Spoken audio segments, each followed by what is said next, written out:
마음과 뜻을 다해서 내 인생의 마지막 예배다, 그런 마음가짐을 가지고 최선을 다해서 저도 여러분도 노력하고 하나님만 기쁘게 해드리는 예배가 되었으면 좋겠어요. 우리 찬양 같이 드릴게요. 주의 아름다움은 말로다. 여러분, 찬양할 때 하나님 나라가 임합니다. 주의 아름다움은 말로다. 형언할 수 없고 주님의 그 놀라우심은 다 표현할 수가 없네. 누가 그 지혜를 깨닫고 누가 깊은 사랑 증량할까.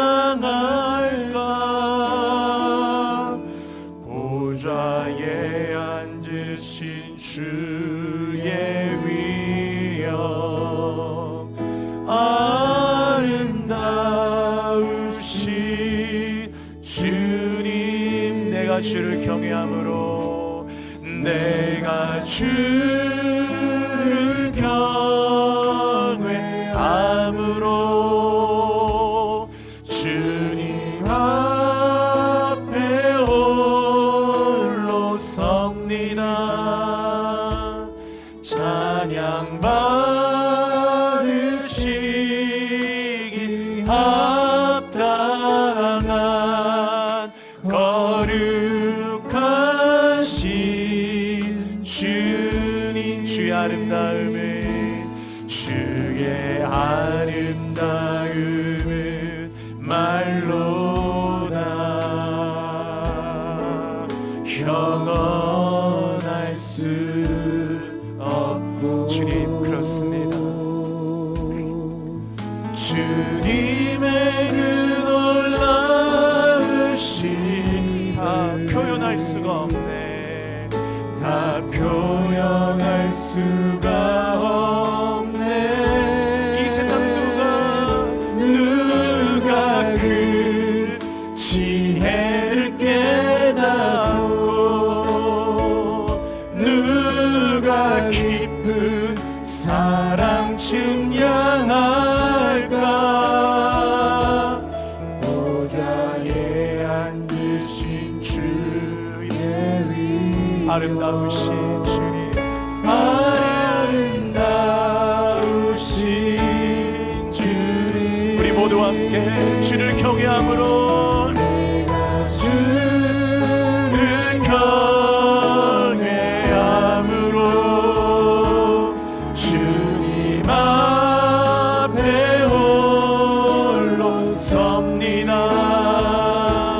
찬양 받으시기 주님 합당하십니다. 거룩하신 내가 주를 경외함으로, 주를 경외함으로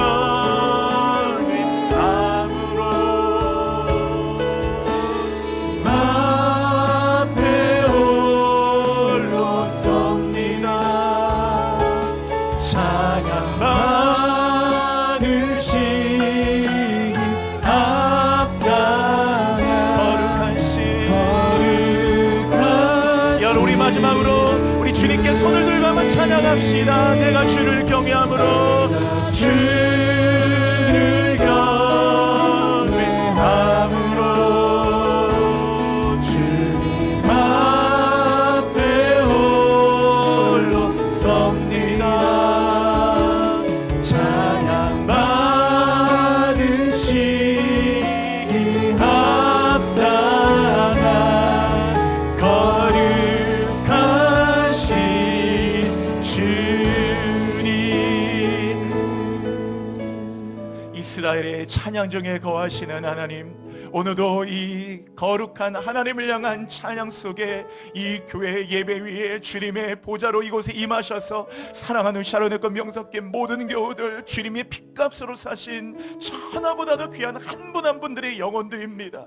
하나님께서 예수의 핏값, 십자가 흘리신 골고다에 쏟으신 주님의 그 보배로운 핏값으로 다 죄를 사하시고 하나님 자녀 삼으시고 그 이름을 어린 양의 생명책에 기록하신 구원받은 주의 백성들이 한 분 한 분들의 영혼들을 오늘도 사랑하셔서 하나님을 만나는 예배, 하나님 오늘 우리가 아버지 하나님의 그 거룩한 임재의 품 안에 안기는 예배, 하나님의 성령의 불이 떨어지는 예배가 되게 하여 주옵소서. 하늘의 문을 여소서, 하늘의 창을 여소서. 다니엘이 창문을 열고 기도할 때마다 다니엘의 창문 속에 하나님 임재하신 것처럼 오늘도 우리가 영적인 윈도우를 엽니다. 하늘의 윈도우를 엽니다. 하늘의 문이 열려 우리 한 분 한 분들에게 하늘의 신령한 복과 땅의 기름진 복이 쏟아지는 은혜롭고 충만한 임재의 예배가 되게 하여 주옵소서. 주님 앞에 서 있습니다. 24 장로들과 하늘의 천군 천사들과 스랍의 천사들과 구름의 천사들과 하늘의 불꽃 같은 눈동자가 있는 거룩한 주 앞에 아무것도 숨길 수 없는 주님 앞에 두려움과 떨림으로 서 있습니다. 예배합니다. 경배합니다. 주님의 보좌 앞에 나아갑니다. 이 교회를 통해 영광 받으시고 이 교회의 머리가 되어주시고 우리 모든 교회 권속된 우리 성도들 한 분 한 분들의 인생을 하나님 앞에 값진 진주와 같은 존귀한 인생 되게 하여 주옵소서. 오늘 예배 드릴 때 주의 음성 듣게 하여 주시고 말씀을 듣는 자는 살아나리라 했습니다. 내가 너희 이른 말이 영이요 생명이라 달리라고 일어나게 하여 주옵소서. 절망에 일어나고 또 좌절과 실패와 낙심과 이 무기력에서 예수의 이름으로 다 일어나는 예배가 되게 하여 주옵소서. 찬양대의 찬양을 흠양하시고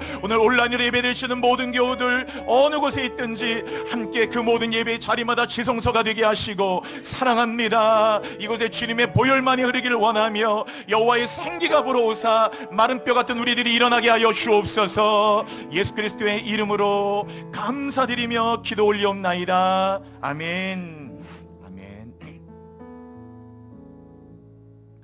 오늘 여러분과 함께 이사야 33장 6절을 같이 읽었습니다. 여기 말씀에 이렇게 기록되어 있죠. 내 시대에 평안함이 있으며 구원과 지혜와 지식이 풍성할 것이니 여호와를 경외함이 내 보배니라. 이렇게 되어 있습니다. 내 시대라는 말은 너의 시간들이란 뜻입니다. 너에게 주어진 시간들. 이 시대라고 되어 있지만 사실은 시간이란 뜻이에요. 엄밀하게 얘기하면 에트라는 시간에 너의라는 말이 붙어서 이제 이테카라고 있는데 your time이란 말이에요. your time. 너의 인생의 시간. 인생은 주어진 시간을 살죠. 이 주어진 시간은 우리 힘으로 절대로 늘릴 수가 없어요. 그냥 우리 힘으로 안 됩니다. 유일하게 그 생명을 늘린 자는 히스기야가 하나님께 기도해서 15년이라는 시간을 연장받았을 뿐이에요. 그 외에는 누구도 우리가 무슨 연명 치료하듯이 이런 거 말고요. 그것조차도 하나님의 섭리 가운데 있는 거지만은 인생은 딱 주어진 시간을 사는 거잖아요. 주어진 내 삶의 시간 속에 그런 찬양도 있죠. 딱 주어진 시간이에요. 저도 여러분도 주어진 시간이 많지 않아요. 그래서 방황은 그만해야 돼요. 우리가 한 1000년 정도가 남아있다면 300년 정도는 마음껏 방황했다가 200년 정도는 좀 우리 생각대로 살아봤다가 뭐라도 할 수 있는 기회가, 그것도 그 기회라고 할 수는 있지만 우리에게 주어진 시간은 너무나 짧은 시간밖에 남지 않았어요. 그래서 더 이상의 한 번밖에 없는 우리 일생에 방황을 하면 안 돼요. 이제는 이제 우리의 목표, 목적, 그것을 향해서 달려가야죠. 너의 시대에 너에게 주어진 시간들, 그런 의미고요. 그리고 너에게 주어진 시간들 안에 뭐가 있으리라 그랬냐면 평안함이 있으며 그랬어요. 이 평안함은 샬롬이라는 말이 아니고 오히려 그 뜻과는 조금 방향이 좀 다른 뜻입니다. 그러니까 약간 이 단어는 많이 의역이 됐다라는 걸 알 수 있겠죠. 그래서 이 원뜻은 우리가 생각하는 평안이란 샬롬이 아니고 에이레네, 뭐 헬라어로는 그런 뜻인데 그게 아니고 이 단어는 오히려 견고하다는 뜻이에요.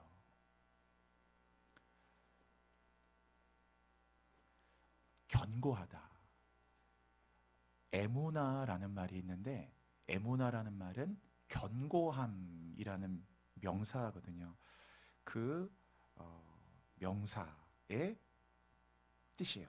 에무나트라고 되어 있는데 그래서 이거는 아주 흔들리지 않는 견고함, 아주 바위 덩어리처럼 단단함, 이런 걸 얘기해요. 처음과 끝이 일관된, 보통 일관되다라는 뜻이 있죠. 일관됐다. 조금 어려운 말로는 통전성이 있다, 인테그러티, 이런 뜻이에요. 이 평안함이라는 이 에무나티예요. 그래서 진실이란 말도 이 단어로 씁니다. 진실, 트루스라는 거 있죠. 진리 혹은 진실. 진리는 영원히 변하면 되잖아요. 10년 전의 진리가 10년 후의 진리가 아니라면 진리가 아니죠. 100년 전이나 500년 전이나 1000년이나 언제나 그 진리는 영원히 진리가 돼야 되듯이 진리는 변하면 안 되잖아요. 그런 뜻이에요. 지금 이 단어 에무나트는. 그래서 이 단어는 우리가 교회에서 많이 사용하는 아멘이라는 말의 명사형이라고 생각하시면 돼요. 아멘, 그건 동사고 에무나, 거기에 나오는 명사형이에요. 그래서 다윗의 아들 중에 좀 큰 사고를 친 아들이 하나 있는데 그 아들의 이름이 바로 아멘이라고 했잖아요. 응? 아멘. 그 아들의 이름이 넌 아멘하는 사람이라 그래서 그 이름이 암논이에요. 암논. 아멘을 늘 하는 사람. 암논. 논이 붙으면 항상 그런 거 하는 거잖아요. 우리 교회 샤론, 기드온, 레바논, 바벨론 하듯이 이 론이 붙으면 데스티니거든요. 그러니까 아멘이 너의 데스티니다. 그래서 다윗이 이름을 아멘이다 그래서 암논이라고까지 졌는데 이름과 별개로 그는 좀 나쁜 길을 걸어갔어요. 그 너의 시대에 평안함이 있다 이 말은 이것은 아주 확고한 진실이에요. 영원히 변하지 않는 거예요. 우리가 이렇게 아멘 한다는 말은 이 말의 아멘이라는 말은 절대로 이 말은 변개하지 않는다는 뜻이에요. 어떤 상황이 있어도 하나님은 민수기 23장 19절에 하나님은 인생이 아니시니 시건치 않으시고 인자가 아니시니 후회가 없이도다. 어찌 그 말씀하신 말을 행하지 아니하시며 하신 말씀을 실행치 않으시랴. 그는 거짓말 안 하거든요. 그래서 확고한 진실, 거짓과 불안이 요동치는 세상 속에서 너만은 너의 시대만큼은 네가 살아가는 인생의 시간만큼은 아주 확고한 가치관을 갖고 혼동 없이 흔들리지 않는 견고한 삶을 살아갈 것이다 이런 거예요. 그러니까 너의 시대에 에무나트가 있을 것이라. 여러분 축복합니다. 여러분의 시대에 여러분의 남아있는 인생에 흔들리지 마시고 견고함이 임하시길 바랍니다. 이게 첫 번째 축복이에요. 견고한 거예요. 아무리 세상이 우리 흔들려도 막 쉐이킹 하잖아요. 막 코로나가 있어서 이 코로나라는 큰 이 팬데믹이 열방을 막 쉐이킹 흔들잖아요. 기업을 흔들고 세계 경제 질서를 흔들고 코로나 때문에 한국 교회도 흔들렸어요. 참 신기하죠. 코로나가 교회를 흔들면 안 되는데 코로나라 교회가 얼마나 많이 흔들렸는지 몰라요. 그러니까 우리가 얼마나 반석에 세워진 교회가 못 되었다라는 거 우리가 이 3년이라는 시간을 통해 엄청나게 뼈저림 반성한 거예요. 얼마나 많은 교우들이 떨어져 나가고 얼마나 많은 교회가 흔들리기 시작하고 예배의 기초가 흔들리고 신학이 흔들리고 그냥 확 이 질병 하나로 흔들렸어요. 이거는 뭐냐면은 여기 얼마나 거짓도 많고 미혹도 많고 비진리가 많고 얼마나 많은 이 세속화된 문화 안에서 절대로 너에게 주어진 시간은 너의 삶은 확고한 진리 가운데에서 결코 흔들리지 않으리라. 그래서 첫 번째 축복이 너의 시간에는 에무나트, 아주 흔들릴 수 없는 아주 큰 바위가 있으면 장정 500명이 막 이렇게 달라서 막 그걸 밀어도 바위가 끄떡도 안 해요. 워낙 커가지고. 그런 느낌이에요. 아무리 뭘 갖고 뭐 물질 때문에, 사업 때문에, 무슨 환경 때문에 뭐 이렇게 우리는 조금만 해도 흔들리잖아요. 흔들려도 흔들려질 수 없는, 내가 요동치 아니하랴, 요동하지 않는 그러한 견고함이 너의 인생의 시간 속에 있을 것이며, 그리고 그 다음 뭐라고 했냐면 구원과 이렇게 돼 있죠. 이때 구원이라는 말은 생명을 잃지 않음을 뜻해요. 이것은 육체의 생명만을 말하는 게 아니고 영혼의 구원을 의미하는 겁니다. 그래서 이 구원이란 단어는 우리가 예수님이라는 단어의 히브리어예요. 그 단어 그대로. 그냥 이 구원이란 말, 히브리 말이 예수라는 말이에요. 예슈오트. 원래 호세아, 여호수아 이게 다 예수란 말, 구원이란 말이거든요. 그 말 뜻이. 그래서 하나님의 아들의 이름이 예수인 거예요. 예수. 구원이란 뜻이란 말이에요. 이 구원이란 말이 바로 예수라는 이름의 뜻이에요. 예슈오트. 그러니까 너의 구원이란 말이겠죠. 영혼의 구원. 그냥 어려울 때 조금 이렇게 건져주고 그게 아니고 이 영혼이니까 우리의 본질적 구원. 나의 어떤 삶에 대한 어떤 본질의 구원이 있을 것이라. 완전한 내 존재가 완전히 수월에 빠지는 게 아니고 완전히 내 영혼의 본질을 구원해내는, 완전히 네 영혼을 건져줄 거다, 이런 말이고, 그 다음 구원 다음에가 지혜잖아요. 구원과 지혜. 이 지혜라는 말은 하나님 안에서의 신령한 지식, 땅을 움직일 수 있는 하늘의 이치와 전략이에요. 이 땅을 살면서 이 땅을 움직일 수 있는 하늘에서 주어진 이치, 전략, 그리고 분별력, 통찰력, 바로 지혜예요. 호크마라는 말입니다. 호크마트, 너의 지혜. 놀라운 거죠, 여러분. 구원과 그리고 이런 지혜와 땅을 움직일 수 있는 하늘의 이치와 전략, 그리고 마지막에 지식이라고 된 지혜와 지식. 이 지식이라는 말은 직접적 관계를 통해서 체험하는 지식이에요. 책 보고 아는 게 아니고, 들어서 아는 게 아니고, 직접 손으로 만져보고, 눈으로 보고, 귀로 듣고, 경험해서 체험적으로 아는 지식. 나하트입니다. 이 나하트라는 말인데, 요 말의 동사도 야다라는 말이에요. 야다라는 동사에 나오는 명사예요. 야다라는 말은 원래 남자와 여자가 성적인 관계를 통해서 서로를 알다, 이렇게 쓰는 거예요. 그래서 마리아가 너가 처녀가 잉태하여 아들을 낳을 것이라 그랬더니 마리아가 뭐라 합니까? 내가 남자를 알지 못하는데 어찌 아이를 낳을 수 있겠습니까? 그때 쓰는 말이에요. 그러니까 그렇게 완전하게 아는 거, 완전하게 아는 거, 그게 바로 야다란 말인데, 거기서 나오는 명사의 나트, 지식. 보통 이 나트란 말이 들어가면은 이게 하나님을 목적으로 갖고 와요. 그래서 보통 하나님을 아는 지식 이렇게 많이 써요. 나트 엘로힘에서. 이 나트란 지식이 제일 많이 나오는 성경이 바로 호세아예요. 이 백성이 지식이 없음으로 망하는도다, 뭐 이런 말 호세아 보면 많이 나오죠. 그게 바로 나트 엘로힘이에요. 하나님을 체험적으로 우리가 알 때, 그거 이렇게 하는 거하고, 야, 그거 내가 확실하게 알아. 내가 만져봤거든. 그래서 야, 네가 그거 뭐 만져봤어? 내가 만져봤다니까. 확실히 내가 만져봤다니까. 다르잖아요, 여러분. 지식의 깊이가 다르잖아요. 내가 만져봤고, 그럼 네가 가봤어? 가봤다니까. 막 친구들끼리 그러잖아. 야, 너 가봤냐? 난 가봤어. 그럼 그때 그 말이 엄청 힘이 실리잖아요. 가봤다는데요? 만져봤다는데요? 네가 냄새 맡아봤다는데, 해봤다는데요? 내가 해봤다니까. 내가 해봤다니까. 이 체험을 하는 지식 있죠. 그게 바로 나한테요. 그러니까 하나님을 아는 지식인데, 하나님을 그냥 이렇게 뭐 들어서 하는 게 아니고 자기가 경험했고, 주님의 음성을 듣고 기도했더니 응답을 받은 경험이 있고, 하나님의 도와주신 경험이 있어서 너 지금 하나님을 너 뭐 경험해봤어? 경험해봤다니까. 그때 나를 도와주셨다니까. 이거 확실하게 자기가 알고 있는 지식인 거예요. 그게 바로 그 지식을 말하는 겁니다. 여기서 이 나트란 말이 그런 거예요. 그럼 보세요, 여러분. 내가 살아가는 내 시간 속에서 이 평안함, 이게 그 견고함이라고 그랬죠.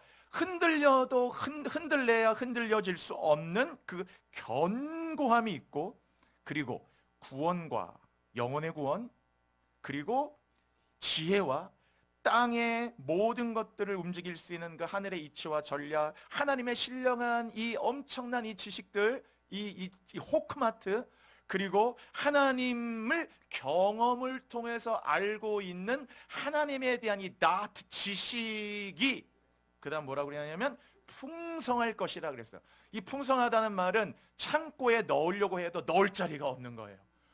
너무 꽉 차가지고 그 상태를 얘기해요. 여러분, 지금 하나하나 말씀드린 이것이 이 얼마나 놀라운 일이에요. 크게는 네 가지잖아요. 너희 시대의 평안함, 이 굳건함, 견고함, 도무지 흔들려질 수 없는 견고함, 그 다음에 이 구원, 그리고 지혜, 그리고 지식.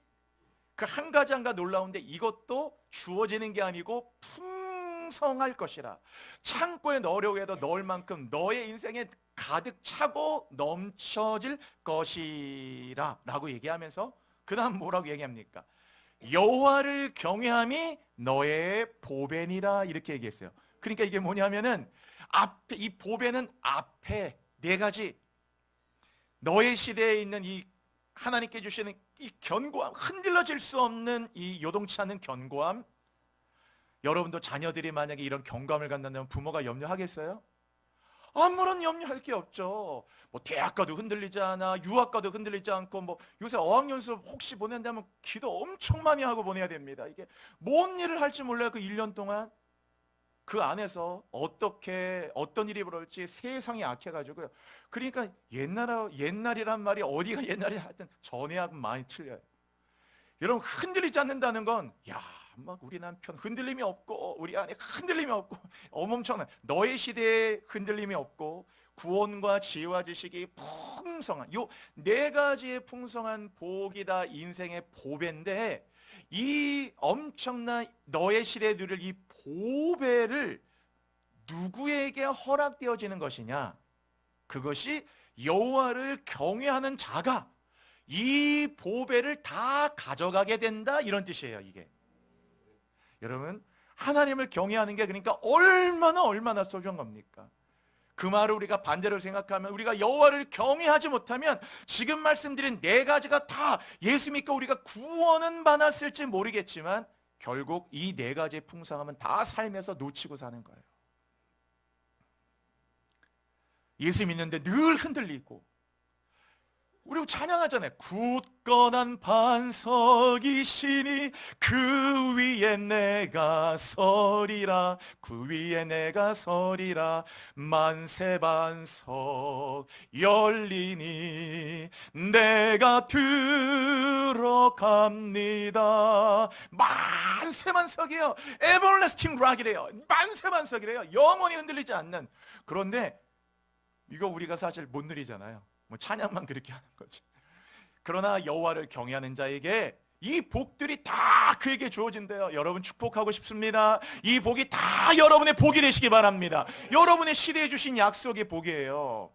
얼마나 놀라워요. 이 모든 보물을 누가 가져가느냐? 하나님 보물을 다 내놨는데 이 보물을 가져간다는 말은 우리가 보통 영적인 의미로는 취한다고 해요. 같이 해보세요. 취하는 거.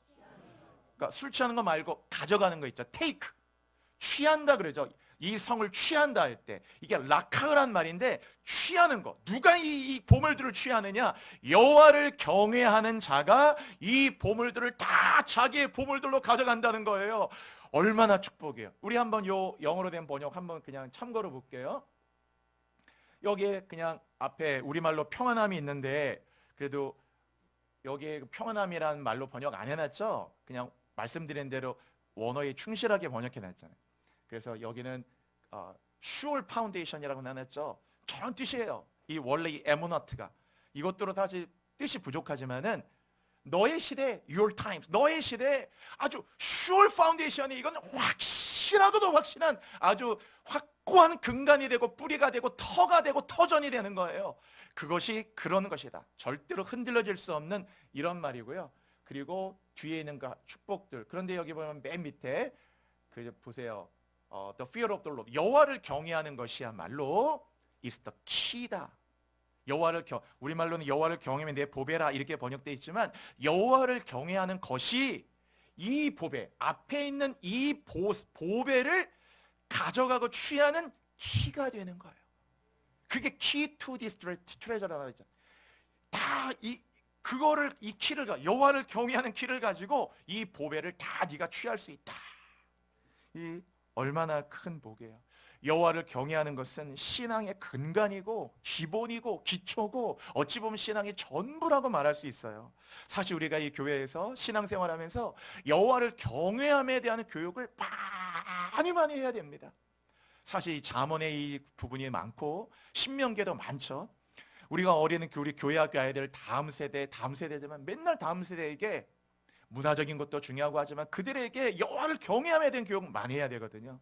여호와를 경외함에 대한 이 성경 구절은요 정말 성경에 무수히 많아요. 그래서 사실은 1년 12달 52주 정도 되잖아요. 우리가 한 52주 정도 시간을 사실은 어떤 절기야 어쩔 수 없지만은 52주를 내내 하나님을 경외함에 대한 말씀만 같이 이렇게 나누어도 부족할 정도로 많아요. 그만큼 하나님을 경외함에 대해서 이 얼마나 성경이 많은 걸 약속하고 있는지. 큰 존재가 되고자 하면은 지식을 늘리는 것보다는 큰 가르침을 받는 게 더 중요해요. 여러분 똑같은 영향을 받는데 책을 내가 앉은 자리에서 뭐 100권, 200권 이렇게 읽어서 얻는 지식하고 어떤 중요한 멘토를 만나가지고 어떤 큰 가르침을 한 번 받는 거고 뭐가 더 크냐 하면요. 그냥 혼자서 막 앉아서 그냥 책 100권이나 이런 공부보다는 누군가 굉장히 큰 사람을 통해서 큰 가르침 하나를 딱 받는 게 그에게 훨씬 더 많은 영향을 끼쳐요. 여러분 가장 큰 가르침은 성경에 다 있어요. 성경에. 그 가장 큰 가르침 중에 가장 큰 가르침이 바로 오늘 이 본문에 나온 여호와를 경외함이에요.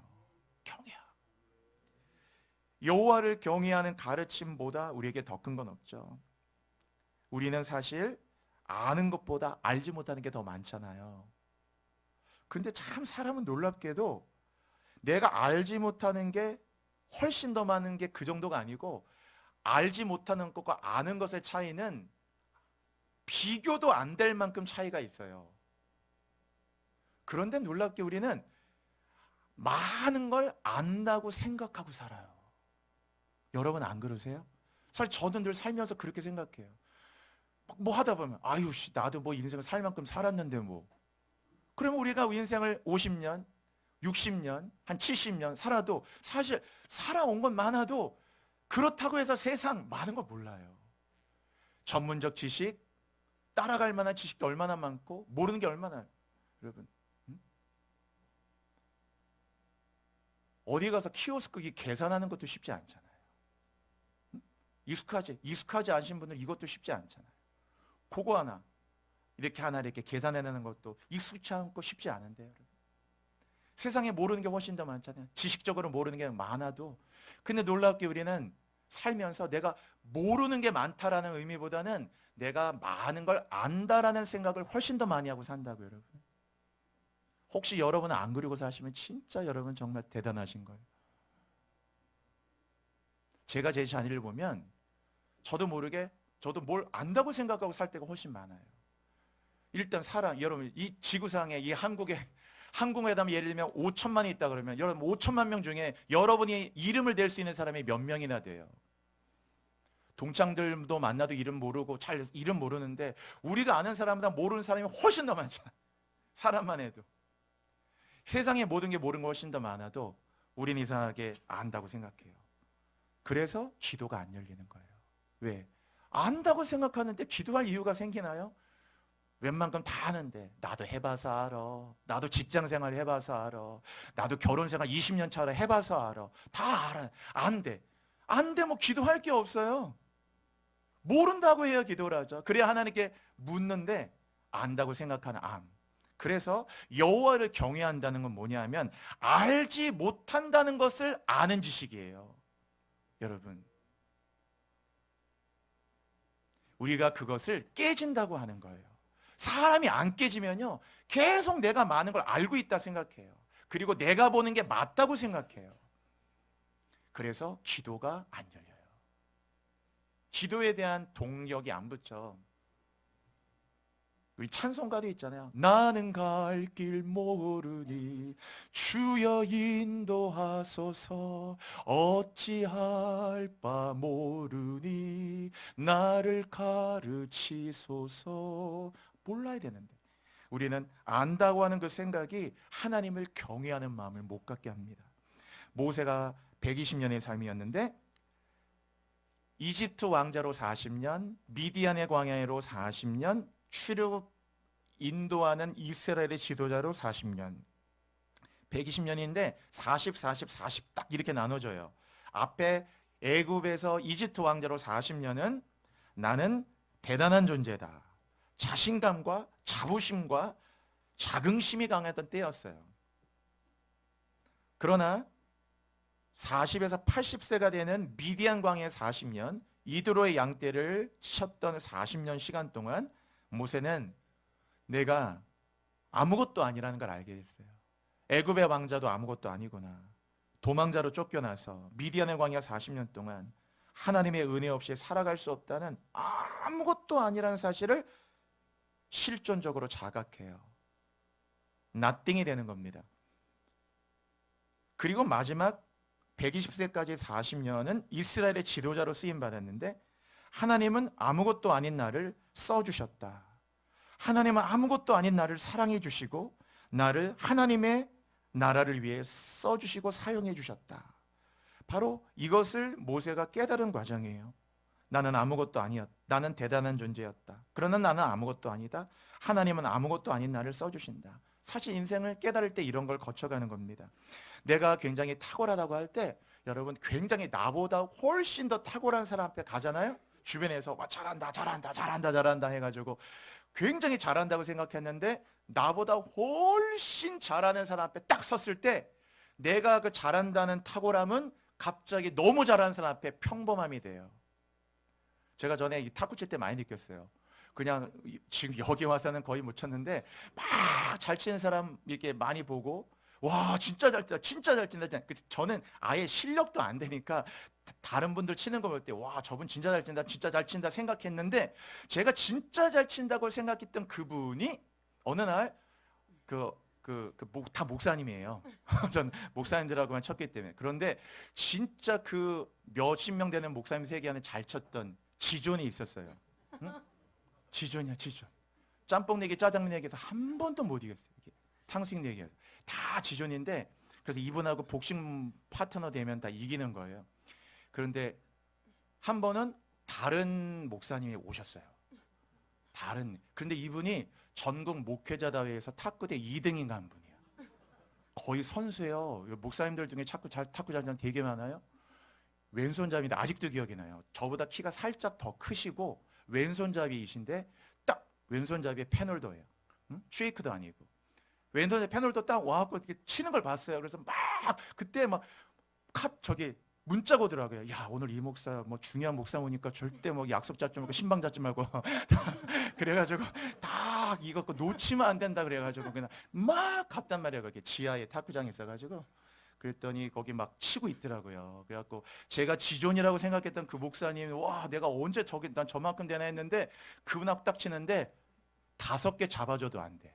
탁구 11점 게임인데 그냥 뛰지도 않아요. 저는 사방을 쳐도 안 되는데 이분이 그냥 전국에서 2등 했던 목사님인데 왼손잡이로 페놀더로 그냥 다 앞에 치는데 그냥 이렇게 툭툭툭 그냥 포핸드 이렇게 툭툭툭툭 서브도 툭툭툭툭툭 툭이요 툭 탁도 없어 그냥 툭툭툭툭 그러다 한번 저 한번 드라이브 한번 치면 얼마 났는데 딱 하는데 드라이브 한번 치는데 그냥 설명할 수 없는 예술이에요. 완전히 이게 보통 이렇게 가는데 이 백스윙 자체가 이 백스윙이 중요하죠. 백스윙이 이렇게 가는 게 백스윙 자체가 완전히 허리 뒤로 돌아가서 이렇게 돌아갈 만큼 백스윙 자체가 보통은 이렇게 백스윙이 이렇게 돌아가더라고요. 그러니까 벌써 회전이 틀리잖아요. 원래 왼손잡이가 쉽지 않은 데다가 회전 자체가 이렇게 와요. 우리 보통 탁구에도 감아 올린다고 하는데 감아 올리는 회전이 옆에서 사람들이 와 그냥 그 탁구공 그 감기는 그 RPM이 드라이브 걸렸을 때 탑스핀 걸렸을 때 RPM이 그 지존이 너무 평범함이 되는 거예요. 아무것도 아닌 평범함. 인간의 어떤 탁월함도 여러분 하나님 앞에 설 때 그 모든 탁월함은 아무것도 아닌 평범함이 되는 걸 기억하셔야 돼요. 사람의 지혜롭다 하는 것도 하나님의 미련한 것과 비교가 안 되고 사람의 탁월하다는 것도 하나님의 어리석다 하고 하는 것도 비교가 안 되는 거예요. 우리가 이런 부분을 깊이 체험적으로 할 때 그분 앞에 경배하고 그분 앞에 나의 삶을 내어드리고 그분을 바라보게 되고 그분에게 무릎을 꿇게 되고 그분에게 두 손 들게 되고 손 들지 말라고 해도 두 손 들게 되고 기도하게 되고 그분을 경외하게 되는 마음은 모른다는 것에 대한 인식을 갖지 않은 한은 불가능한 거예요. 하나님이 얼마나 놀라우신 분인가. 경외라는 말은 그래서 두렵다는 말인데 이 두렵다는 무섭다는 뜻이 아니고 공포적인 무서움이나 당연히 그런 두려움이 아니고 마땅히 존중을 받아야 될 분을 향한 거룩한 두려움을 경외라는 말을 쓰는 겁니다. 야레라는 히브리 말인데 그 경외감이에요. 경외감. 그래서 여호와를 경외한다는 말은 여호와를 너의 유일한 두려움으로 삼으라는 말이에요. 여호와를 너의 유일한 두려움으로 삼으라. 그래서 하나님을 유일한 두려움으로 삼으면 그 사람은 절대 사람을 두려워하지 않아요. 우리 늘 사람을 두려워하잖아요. 성경에 사람을 두려워하는 자는 올무에 걸리거니와 그랬거든요. 저 사람이 욕하면 어떡하지? 저 사람이 나 싫어하면 어떡하지? 저 사람이 또 나 걸고 넘어지면 어떡하지? 저 사람이 또 나 공격하면 어떡하지? 저 사람이 또 뭐 반대하면 어떡하지? 우린 늘 이런 게 힘들다면 사는. 저 사람이 날 도와주지 않으면 어떡하지? 하나님이 우리의 유일한 두려움의 대상이 될 때 비로소 우리는 사람을 두려워하는 마음에서 자유하게 되고 상황과 환경에 대해서 이 일이 안 되면 어떡하지? 늘 이 일이 또 안 되면 어떡하지? 늘 우리는 이 잔근심이 엄청 많잖아요. 나무의 뿌리에 잔뿌리와 같이 이 잔근심이 얼마나 많은지 몰라요. 잔근심이. 그래서 여호와를 경외하는 자에게 아까 견고함이 있다는 말은 두려워할 분을 두려움으로 삼고 있기 때문에 그는 세상, 환경, 사람을 두려워하는 마음에서 자유함을 누려요. 여호와를 경외하는 자만이 비로소 자유를 누리는 거예요. 여러분 같이 해볼게요. 나는 자유하리라. 자유해야 되잖아요. 자유를 못해요. 근데 우리는 선포해도 그리스도께서 우리를 자유케 하려고 자유를 주셨지만 끊임없이 우리는 묶이잖아요. 두려움, 걱정, 또 근심, 또 불안, 염려, 매이고 계속 묶이잖아요. 라이놀드 니버의 기도문에 이런 게 있어요. 제가 좋아하는 기도문인데 바꿀 수 없는 것은 받아들일 수 있는 마음의 평온함을 주시고 바꿀 수 있는 것이라면 바꿀 수 있는 용기를 허락해 주시고 그리고 이 두 가지 차이 바꿀 수 없는 것과 바꿀 수 있는 것의 차이를 깨달을 수 있는 지혜를 내게 주옵소서. 참 기도문을 읽을 때마다 은혜가 되는 기도문인데 이 기도문에 보면은 냉정과 용기와 분별력 세 가지 요소를 찾을 수 있는데 이런 냉정, 이런 용기 그리고 이런 분별력 이 모든 것들은 다 당연히 여호와를 경외하는 자에게는 저절로 주어지는 선물들인 거예요. 그게 얼마나 보배입니까 여러분? 성경은 강한 자가 이긴다고 말하지 않아요. 잘하는 자가 이긴다고 얘기하지 않습니다. 빠른 자라고 선착한다고 얘기하지 않은 자예요. 말씀하지 않아요. 그래서 성경은 강한 자가 되라, 잘하는 자가 되라, 빠른 자가 되라고 말하지 않고 성경은 하나님을 경외하는 자가 되라고 얘기해요. 하나님을 경외하는 자가 되라. 하나님을 경외하는 자가 되라. 헬라인들 있죠? 이 그리스인들, 헬라인들은 알기 위해 배우고요. 배움의 목적이 헬라인들은 지식에 관심이 많아요. 철학이 발달했잖아요.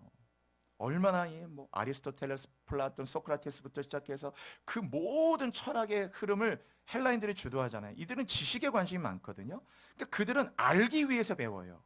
그런데 히브리인들은 경외하기 위해서 배워요. 배움의 목적이 카베드. 모든 이 지식을, 이 모든 만물을 창조하신 그분을 하나님이 그런 분이었구나, 이런 일을 겪어보니까 이런 게 맞는 거였구나. 배움에 대한 목적이 그분을 경외하기 위해서 배워요. 그래서 우리가 이런 헬레니즘, 이렇게 그리스도인을 이렇게 지식을 알기 위해서 가는 헬레니즘 사고로는 성경에 접근하는 게 쉽지 않아요. 그래서 영적으로 더 우리가 깊이 가려면 헬레니즘적인 걸 좀 내려놓고 헤브라이즘적인 이 성경적인 사고로 옮기는 게 필요해요. 그래서 이 전형적인 이 헬라적 사고 그런 거잖아요. 오늘 딱 하면 자, 항상 이게 딱 카테고리가 분명히 헬레니즘적인 거니까 챕터 1 하면은 딱 서론, 본론, 결론 뭐 이런 거 있죠. 다 이런 식의 구분이 있잖아요. 뭐 서론, 본론, 결론이 있고 또 이렇게 첫째로, 둘째로, 셋째로, 넷째로, 다섯째로 이거 쭉 하는 뭐 이런 거, 그리고 어떤 딱 매뉴얼 하는 거 이런 거 다 이게 다 헬레니즘 사고입니다. 히브리적 사고는 그런 게 없어요. 뭉뚱그려야 다. 근데 놀라운 건 뭐가 더 이길 거, 이 표현의 정도는 뭐가 더 강할 것 같아요. 나름의 장단점이 있을 수 있겠지만 성경은 다 이 헬레니즘적이 아니고 헤브라임적이에요. 여러분이 헬레니즘 사고를 가지면 하나님께 접근이 어느 정도로 가다가 딱 멈춰지게 돼요. 그 다음부터는 더 안 나가져요. 이제 순종도 안 되고 경외도 안 되고 자기 사고, 자기의 박스 사고 안에 딱 갇혀서 못 나갑니다. 그걸 깨트리고 나가야 되는데 알을 깨트리고 나오듯이. 그래서 더 깊이 임재를 사모하는 마음이 이런 게 없어요. 그래서 헬라인들은 알기 위해 배웠고 히브리인들은 경외하기 위해 배웠고, 그런데 현대인들은 써먹기 위해 배운다. 실용적으로. 그래서 현대인들은 실용적인 게 또 너무 강해요. 이건 헬레니즘도 아니고 아무것도 아니에요. 그냥 딱 보고 아이고 뭐 써먹을 데도 없네. 그러면 다 폐기 처분되는 거예요. 써먹을 데 없으니까. 그래서 대한민국에 인문학이 다 죽잖아요. 지금 여러분의 자녀들 중에 국사학과나 이런 거 뭐 보내는 사람이 있어요? 없잖아요. 왜? 써먹을 데가 없는데. 야, 그거 해갖고 어디 가냐? 출세가 돼? 아니 저기 취업이 되냐? 뭐가 되냐? 당장 부모는 걱정되니까 그럴 수밖에 없어요. 지금 그래서 대한민국의 인문학이 다 죽잖아요. 왜? 써먹을 데가 없다고 생각하니까. 써먹기 위해 배우기 때문에 실용적이어서 우리가 하나님에 대한 접근을 이렇게 접근하기 시작하면은 여러분들 말씀도 똑같이 이렇게 접근돼요. 별로 표현이 조금 너무 과하지만은 그렇게 이건 좀 뭔가 이렇게 좀 써먹을 만한 말씀, 이렇게 되기 시작하면 하나님을 경외하는 마음을 갖기 힘들어요. 말씀은 1.1획도 변함이 없는 거예요. 그래서 항상 처음부터 끝까지 여러분 서기관들이 이 말씀을 어떤 마음으로 썼는가 보세요. 쓰다가 하나님이란 이름이 나올 때마다 펜을 꺾었다고 그랬죠. 여호와 이름 망령되 일컬면 안 돼서. 지금이야 인쇄로 찍지만 옛날에 직접 이걸 써야, 양피지에 쓸 때는 직접 펜을 꺾고 다시 목욕하고 와가지고 여호와의 이름을 긁고 쓰고 다시 또 펜 꺾고 목욕하고 와서 또 쓰고, 이렇게 써내려 왔던 게 성경이에요. 이거 너무 과한 거 아닌가? 물론 과해요. 그러나 그 파토스, 그런 마음이 있었기 때문에 신앙이 지켜지는 거예요. 여러분, 여호와를 경외하는 그 파토스를 잃어버리시면 안 된다 그거예요. 아무리 세상이 실용적인 것 찾고 써먹을 거 없는 것 같아도 하나님을 찬양하고 예배하고 경외할 때만큼은 좀 그래도 그런 마음을 가지고, 그래도 이런 마음을 가지고, 그래도 내가 목욕제기하고 깨끗한 마음을 입고 이런 마음을 가지고 경외하는 마음을 갖고 내 삶에 최선을 다하는 마음으로 적어도 이런 파토스만큼 잊어버리지 않는 마음, 이게 얼마나 중요한 마음이에요. 기발한 것보다는 기본에 충실한 것이 훨씬 더 강한 겁니다. 너무 기발한 거 혹할 필요 없어요. 한 번 홈런 꽝 쳤다가 끝난단 말이에요. 그래서 기발한 것보다는 기본에 충실한 거. 백선엽이라는 장군이 쓴 그 글에 그런 게 있죠. 어려울수록 기본으로 돌아가라, 그런 게 말이 있는데, 옛날 어른들은 참 그 지혜가 있죠. 어려울수록 늘 기본. 그 기본이 뭐냐면 그게 여호와를 경외함이에요. 여호와를 경외함. 그게 완전 기본입니다. 신앙의 근간이고 시작이고 뿌리고 기본이에요. 이게 안 되면은 우리는 어떻게 되냐면 하나님을 경외하는 게 아니고 하나님하고 자꾸 딜을 하려고 하는 거예요. 거의 그런 느낌에서 섬기기 시작해요. 여기서 그러면 하나님께 예배가 안 되잖아요. 경외하고 내 상황과 관계없이 그분을 높여드리고 두렵고 떨림으로 주님의 높고 위대하심을, 그 높고 위대하심을 찬양하고, 또 일어나 찬양하고, 앉아서 찬양할 수 없어 일어나 찬양하고, 그냥 찬양할 수 없어 두 손 들고 찬양하고, 두 손 들고 찬양할 수 없어 눈물로 찬양하고, 눈물로도 안 돼서 감격으로 찬양하고, 감격으로 찬양해 평생에 하나님께 드리고, 이 경외함이, 그분을 향한 경외함이 좀 더 깊어져야 그게 예배가 되잖아요. 신앙은 하나님 경외함인데, 근데 우리의 삶이 자칫하면은 이 경외함을 잃어버리게 되면은, 열심히 하나님을 섬긴다고 해도 결과적으로는 큰 건 기도하고 하지만, 어쨌든 그래도 그게 뭐 그런 회장님과 만나서 좀 이렇게 해주세요, 도와주세요, 이거 해주시면 저도 이렇게 하고, 그 어떤 그 딜의 개념에서 크게 벗어나지 않아요. 얼마큼 하나님과 협상하고 얻어내고, 그래서 응답도 그런 개념에 딜을 잘해서 하는 이런 게 아니고, 다니엘의 세 친구들처럼 그리 아니하실지라도, 그건 그리 아니했잖아, 죽어도 된단 말이야. 그 뜨거운 풀무불에서 건져주지 않아도 그런 말이잖아요. 그리 아니하실지라도 나는 우리 하나님께 감사, 그리 아니하실지라도, 그리 아니하실지라도 하나님께 감사하는 마음. 자, 제가 오늘 성경 구절 한번 쭉 보면서 한번 그냥 읽어볼게요. 시작. 여호와를 경외. 그래서 여호와를 경외한 구체적인 의미는 악을 미워해야 돼요. 죄, 똑같은 말이에요. 죄를 미워해야 됩니다. 얼만큼 죄를 미워하느냐? 사람을 미워하지 마시고 죄를 미워하셔야 돼요, 여러분. 죄를. 여호와를 경외하지 않으면 죄를 미워하는 게 아니고 사람을 미워해요. 죄를 미워해야 된다. 악을 미워하는 거야. 미움의 대상이 악이라는 말이야. 라. 여호와를 경외함으로 악을 미워하는 겁니다. 죄를. 이게 죄구나. 그래서 여호와를 경외하면은 악과 손잡으면 안 돼요. 여호와를 경외하니까 그 악과 손잡으면 안 되고, 자꾸 악한 자가 손님일 때 악에 대해서 손을 잡지 않고 악에 참여하지 않는 거예요.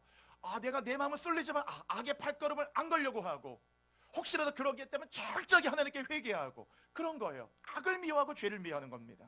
그렇죠? 하나님을 경외한다는 건 그런 거예요. 자, 그 다음 구절 볼게요. 제가 읽을게요. 여호와를 경외하는 것은 뭐라고 그랬죠? 생명의 샘이에요. 여러분, 우리가 걸어가는 건 다 광야예요. 광야에서 절대적으로 중요한 건 오아시스예요. 오아시스 없이는 못 갑니다. 오아시스 없는 그곳은 인간이 갈 수 없어요. 그래서 샘이라고 하는 것은 광야 같은 인생의 오아시스예요. 여호와를 경외한다는 것은 내 안에 하나의 오아시스를 갖는 거예요. 마르지 않는 오아시스를 갖고 있는 거예요. 내 배에서 생수의 강이 흘러나는 거예요. 물된 동산이고 물이 끊어지지 않는 샘이 되는 거예요. 계속 내 안에 그 샘을 갖고 있는 거예요. 그래서 여호와를 경외하는 자들은 광야 같은 인생길을 걸어가는 동안 결코 메마르지 않아요. 왜냐하면 내 안에 샘이 있어요. 바깥의 샘을 찾아다니는 게 아니고, 여호와를 경외하는 자는 이미 그 자체가 생명의 샘이에요. 그 자체가 오아시스를 가지고 있어요. 어디 가서 오아시스를 찾을 필요가 없어요.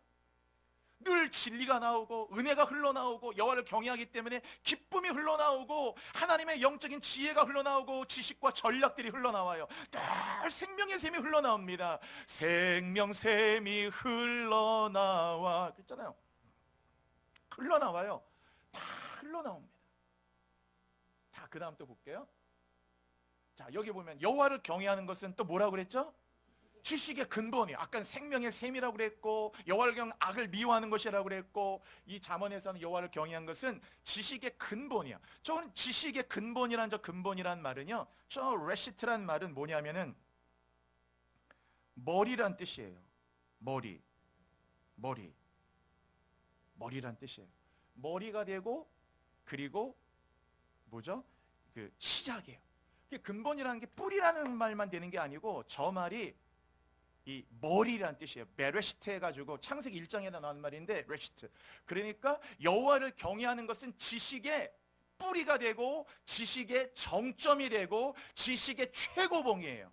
오스왈드 샌더스가 그 지은 책 가운데 책 제목이 하나님은 나의 최고봉, 뭐 그런 책이 있는데, 그는 나의 최고봉이라는 게, 지식의 최고봉이 뭐냐면 여호와를 경외하는 것이다, 뭐 이런 말이에요. 그 근본이란 말이, 그래서 머리가 되고 꼬리가 되지 말라 그랬잖아요. 그게 그런 말입니다. 아주 존귀를 뜻하는 단어예요. 그런 단어예요. 그러니까 여호와를 경외하는 것은 이 세상의 그 어떤 지식과도 비교가 안 되는 거죠. 혹시 그게 제가 알레프 거 지웠나요? 여기 여기 있죠. 자, 여기 알레프라는 말은요, 저기 하나님을 뜻하는 알파벳이에요. 그런데 저게 신기하게 1이 되고 1000이 돼요.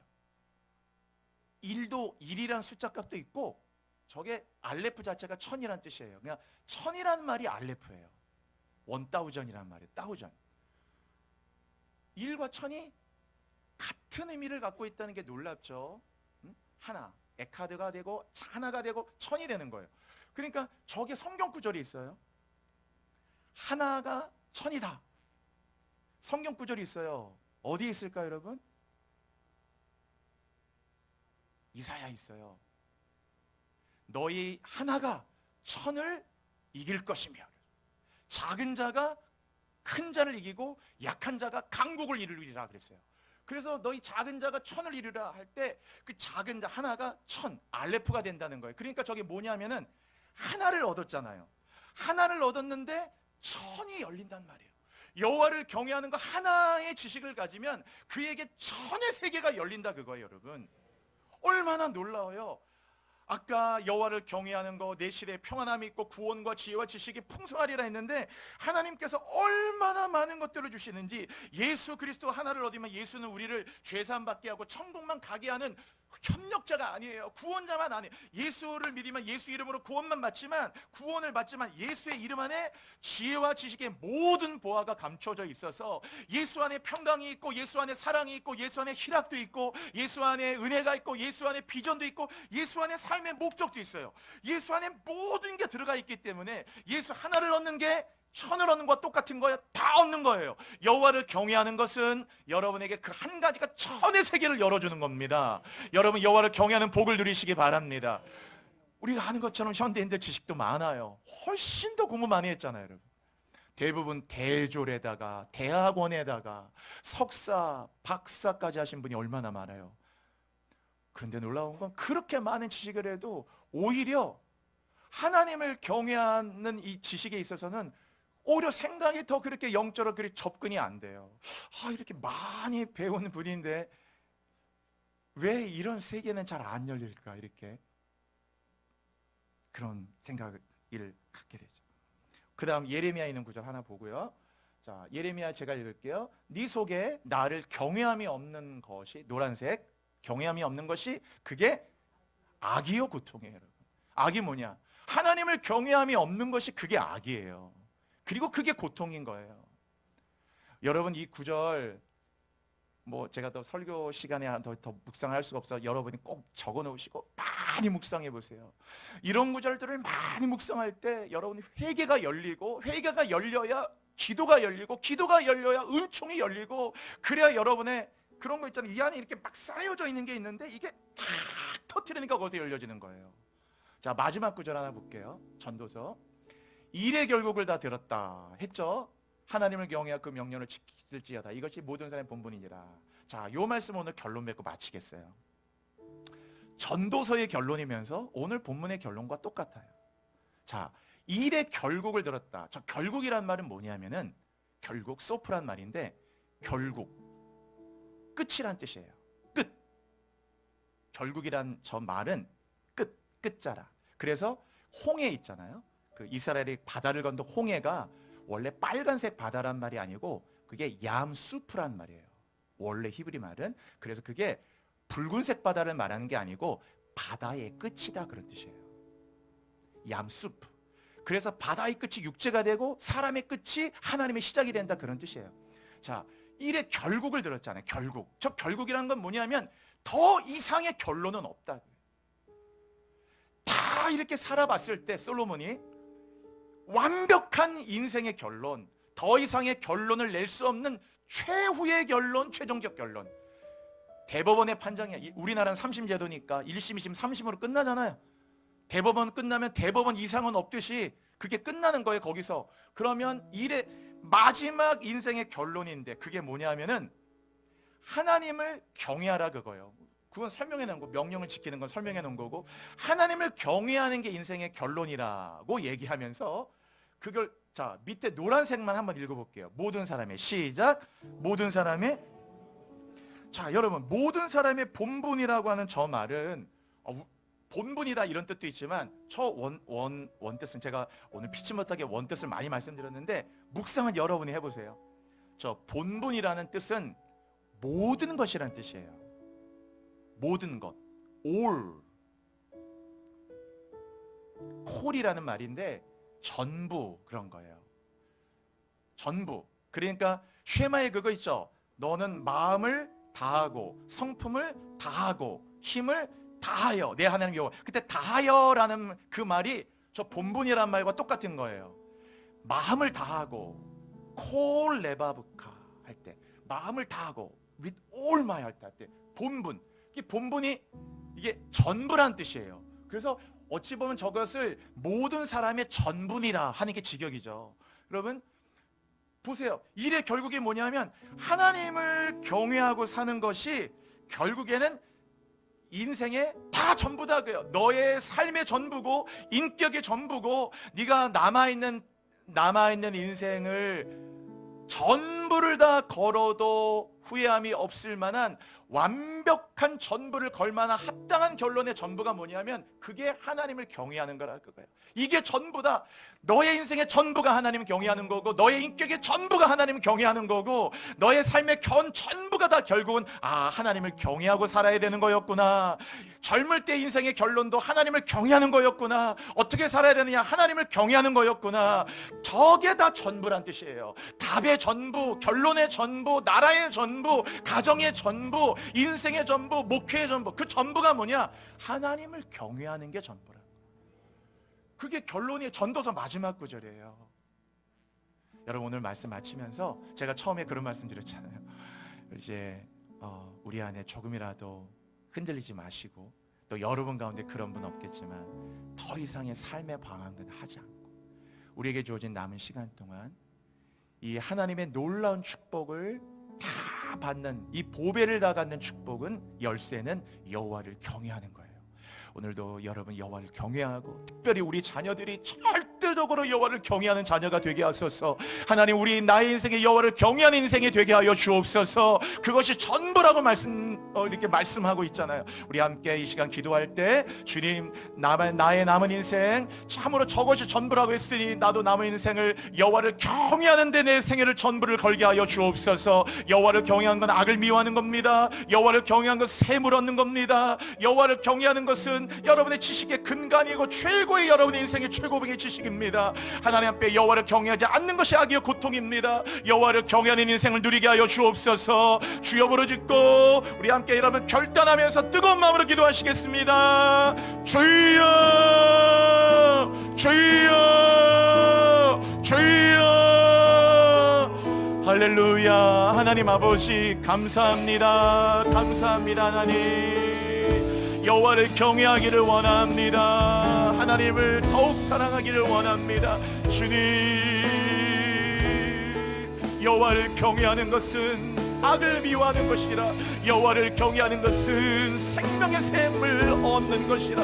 여호와를 경외하는 것은 지식의 근본이라 하셨습니다. 주님 여호와를 경외하는 것 그것이 너의 보배니라. 오 하나님 너희 시내에 평안함이 있을 것이며 구원과 지혜와 지식이 풍성할 것이니 여호와를 경외함이 너의 보배니라. 오 이 모든 보배를 누리는 여호와를 경외하는 인생 되게 하여 주옵소서. 주님 하나님 앞에 기도합니다. 여호와를 경외하는 인생 되기를 원합니다. 여호와를 경외하기를 원합니다. 여호와를 더 경외하기를 원합니다. 하나님을 두려울 자로 삼기를 원합니다. 여호와 너희 하나님만을 너희 인생의 두려울 자로 두려워할 자로 삼으라. 다 자유케 하여 주소서. 주님만을 예배하게 하소서. 교회께 기도하게 하소서. 하나님 우리 모든 교인들에게 여호와를 경외하는 은혜를 더하셔서 평생에 하나님을 떠나지 않은 아름다운 은혜를 누리도록 인도하여 주십시오. 주님 아버지 감사드립니다. 평생 하나님을 경외하고 늘 하나님께 이 마음으로 의탁하며 예배하는 자들 되게 하소서. 주님 할렐루야. 주님 하나님 거룩하신 주님 내가 주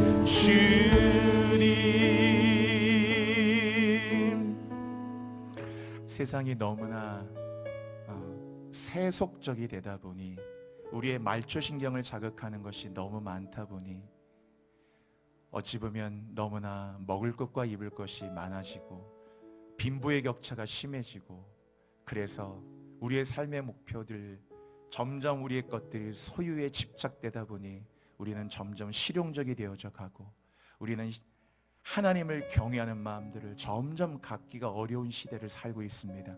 주님, 여호와를 경외하는 것은 악을 미워하는 것이며, 여호와를 경외하는 것이 생명의 셈이고, 여호와를 경외하는 것이 지식의 최고봉이요 지식의 근간이고, 여호와를 경외하지 않는 것이 악이요 고통이라고 하셨으니, 하나님 앞에 온전하게 여호와를 경외하는 삶으로 새롭게 일어나도록 우리 교우들을 축복하여 주옵소서. 이것이 전부라고 얘기했습니다. 인생의 결론이라고 말씀드렸습니다. 하나님 앞에 이 전도서의 말씀을 우리의 마음에 새기며, 우리 인생의 전부 하나님을 경외함으로 평생의 여호와를 나의 두려워할 자로 삼아 하나님을 두렵고 떨림으로 섬기는 경외하는 예배자가 되는 우리들 되게 하여 주옵소서. 예수 그리스도의 이름으로 기도드립니다. 아멘.